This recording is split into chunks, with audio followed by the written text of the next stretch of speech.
مسلمانانو د جمعې شپه را روانه ده. د دغه شپه کې باید موږ څه وکړو؟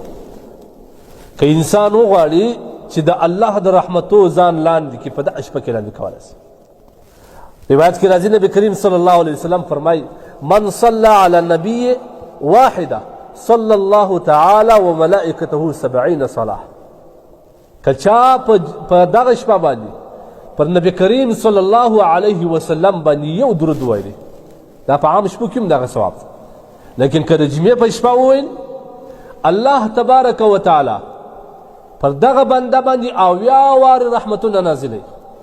د الله یو رحمت د الله د شان مطابق د انسان دپاره بیخي زیات دی. 80 وارې رحمتونه. حدیث کې راځي نبی اسلام من صلی علیه واحده، که چا پر ما باندې یو وار درود شریف وویلي، الله پر ده باندې 80 وارې رحمتونه نازلوي. دا مبارک شپه ده. داسې روایات هم شته چې په دغه شپه باندې فرشتې دا درود شریف نبی علیه صلات وسلام ته رسوي.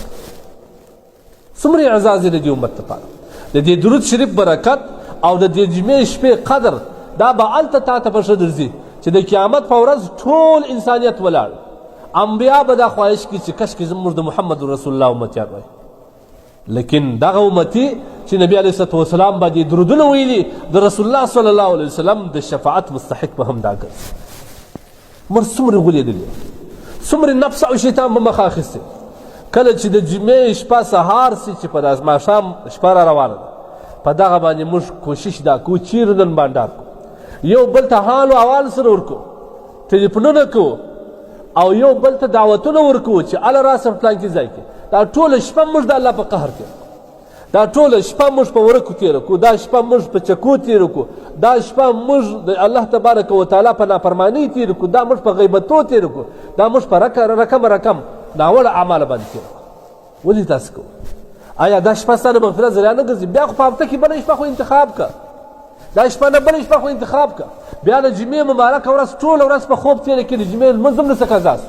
که چا 3 جمعې پرله پسې د جمعې لمونځ قضا کړي، دا په منافقینو کې لیکل کېږي. ولې موږ دنیا واخوړې؟ ولې موږ دنیا وراخیستې یو؟ ولې په لوی لاس جهنم مستحق ځان جوړو؟ ولې موږ د الله دومره نافرمانه یو؟ مه کوئ عزیزانو، د خدای روی وګورئ. د دې مبارکې شپې باندې دا بانډارونه دا سلسله ختم کړئ. که ستا یو انډیوال تا دې ته هڅوي چې تا جهنم ته بوځي، ته ورسره ځې، لیکن دغه انډیوال تا ته په دې شپه باندې دعوت درکړي چې راسه د الله نافرمانۍ وکړو، ته روان یې. هر هغه پیل، هر هغه کار چې په هغه کې نه د صحت ګټي، نه د بدن ګټي، نه د دنیا او د آخرت ګټي، هغه دا عمل چې کوم دی دا د شریعت له لورې نه دي شي، دا په لهو لعب کې داخل دی. دا چکه باندې په دې بوټ باندې په دې پټو باندې چش مرتب دی، په دې باندې لمونځونه هم قضا کوي. د مقصد لمونځ خو ولاړې، د سهار جومات نسته.